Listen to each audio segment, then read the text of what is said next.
ยสไตล์นะบางโอนเอาสไตล์ครั้งนะโอ้อืมอันบ็อกซิ่งกัดจบต่อ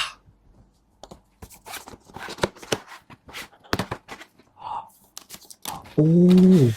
បងប្អូនវាជាផ្កាបងប្អូនប៉ុន្តែផ្កាអាចញ៉ាំបានខ្ញុំនឹងញ៉ាំផ្កាឥឡូវនេះអូយបងប្អូនហើយខ្ញុំនឹងធ្វើការទាញវា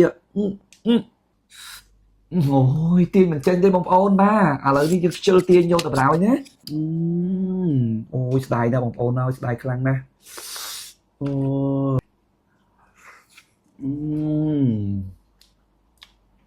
បងប្អូនតំណងណាស់បងប្អូនហើយ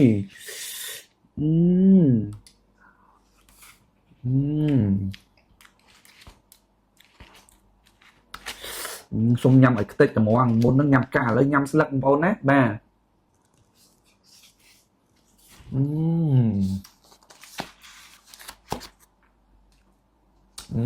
ឆ្ងាញ់ណាស់បងប្អូន